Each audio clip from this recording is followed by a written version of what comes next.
The night was quiet, too quiet for a city bracing for war. Jericho's gates were locked tight, the air heavy with tension. Word had spread fast, the Israelites were near, and their God was terrifying.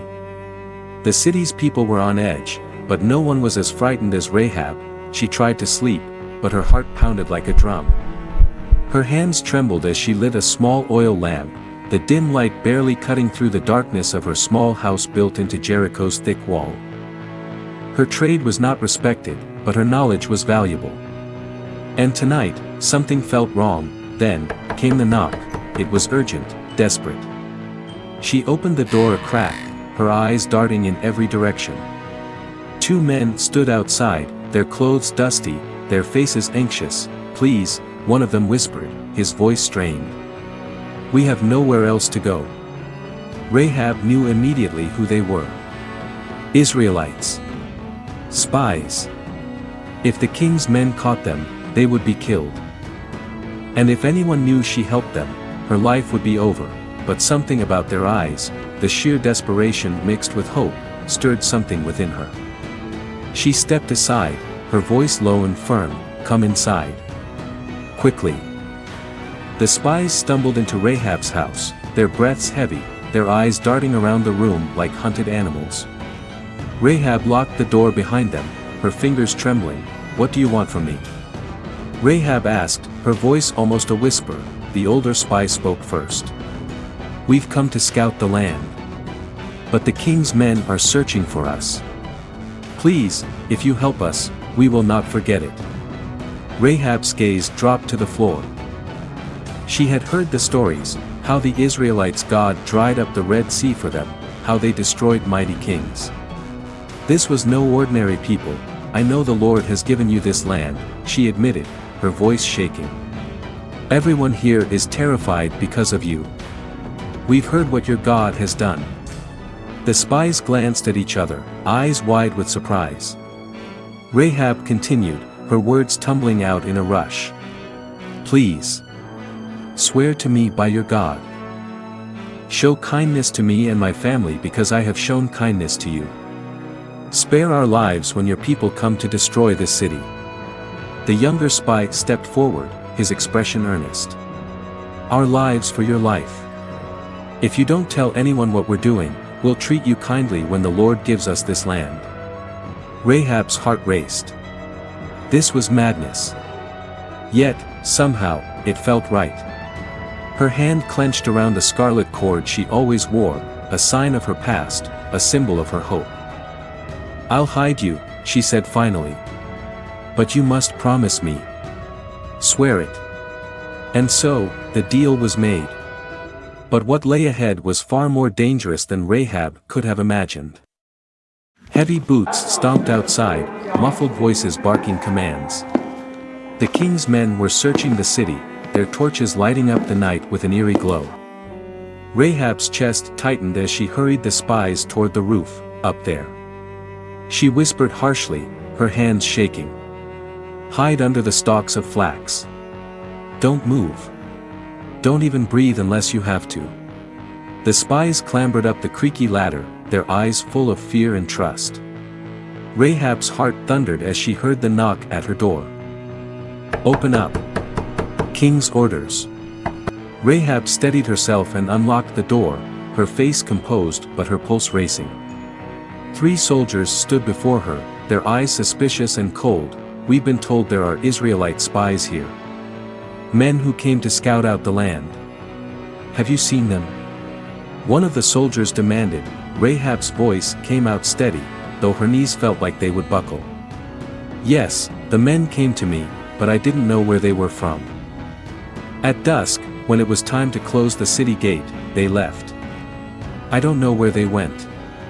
But if you hurry, you might catch up with them." The soldiers glanced at each other, then down the darkened streets.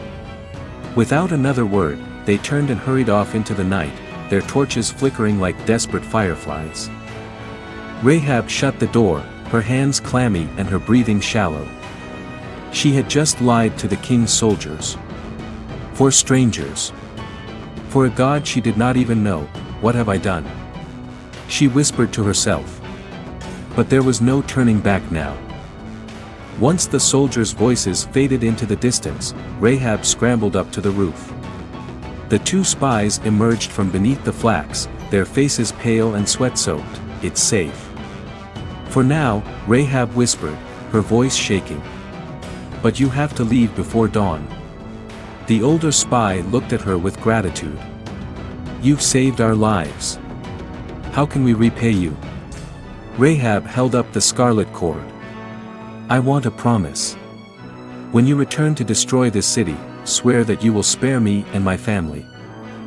My father, my mother, my brothers, and sisters. All who belong to me." The younger spy nodded. "We swear it. Hang this scarlet cord from your window. When we see it, everyone inside this house will be spared. But if you tell anyone what we're doing, the deal is off." Rahab nodded, her hands trembling as she tied the scarlet cord to the window.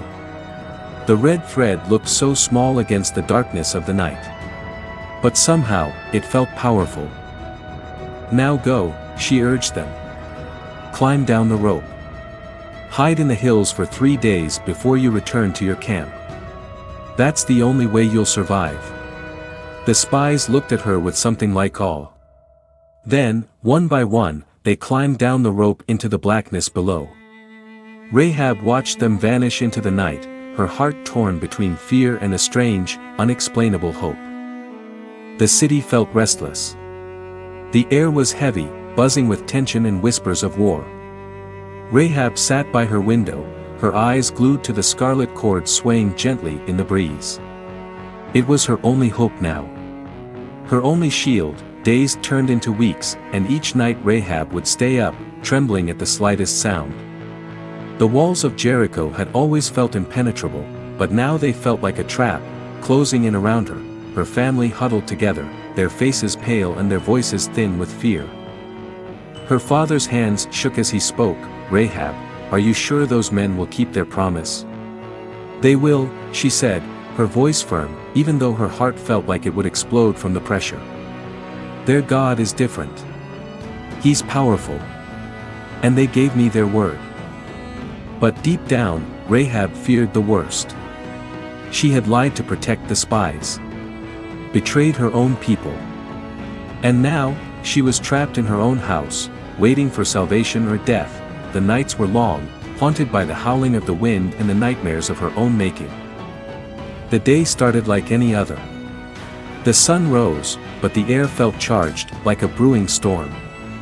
Then the sound came, low, rumbling, like the growl of a beast. Rahab's family crowded around her, eyes wide with terror. "What's happening?" Her mother cried. Rahab didn't answer. She knew. They all knew. The Israelites were here. And their God was with them. From her window, Rahab saw them. Rows upon rows of soldiers marching silently around the city. Not attacking, just circling like vultures around a dying animal. The horns they blew sent chills down her spine. For 6 days, the same ritual played out. The silent march, the haunting horns. And then, on the 7th day, it all changed. The march was relentless, continuous. 7 times they circled the city. 7 times the horns blared. Rahab clutched her family, her eyes shut tight. Then came the shout. A cry so fierce it seemed to shake the earth itself. And the walls, they crumbled. Stone and dust and death. Jericho was falling. Screams filled the air. The thunderous crash of the walls was just the beginning. Rahab's house trembled, but miraculously, it stood firm. The scarlet cord swayed outside her window, a blood-red thread of hope. Outside, chaos reigned. People ran in every direction, desperate to escape the destruction. But the Israelites were merciless. Their swords glinted under the harsh sunlight, their faces cold and unyielding. Rahab's family cowered in the corner, eyes wide with terror. "Rahab, what have you done?" Her brother whispered, his voice cracking. "I did what I had to," Rahab replied, her voice steady. "If we want to live, we stay here. And we wait. But waiting was agony. The screams, the clash of weapons, the relentless pounding of feet, it was a nightmare that refused to end. It felt like hours before the pounding on the door came. Rahab's heart leaped into her throat. Open up. A deep voice commanded. Rahab's hands shook as she unlocked the door. 2 Israelite soldiers stood there, their expressions harsh and suspicious. But when they saw the scarlet cord, their eyes softened. You kept your word, Rahab said, her voice breaking. And so will we, one of the soldiers replied. Gather your family. We'll get you out of here. Now. Rahab hurried her family through the door, their feet stumbling over broken stones and splintered wood. The air was thick with smoke and blood. The cries of the dying were a terrible chorus that clung to her ears. Keep moving, the soldier urged. The city is lost. But you are saved. They reached the city gates, now broken and shattered like the rest of the city's pride. Bodies lay strewn across the ground, the stench of death overpowering. Hurry. The soldier urged, pushing them forward. The battle's not over yet. Rahab glanced back at the city, her home, her life, now ashes. And then she turned away, gripping her mother's hand, her legs trembling but still moving. They finally reached the Israelite camp, a place buzzing with soldiers and murmured prayers. Rahab's family clung to each other, still shaking, still struggling to comprehend their survival. Why? Why would you save us? Rahab's brother asked one of the soldiers. Because she believed, the soldier replied, nodding toward Rahab. She risked everything to help us. And our God does not forget faith. Rahab lowered her eyes, her chest tightening with emotions she couldn't describe. Gratitude. Fear. Hope. Days passed, and Rahab and her family slowly settled into their new life among the Israelites. The destruction of Jericho was the end of one story. But the beginning of another, because Rahab's faith had saved her. And her name would be remembered for generations to come.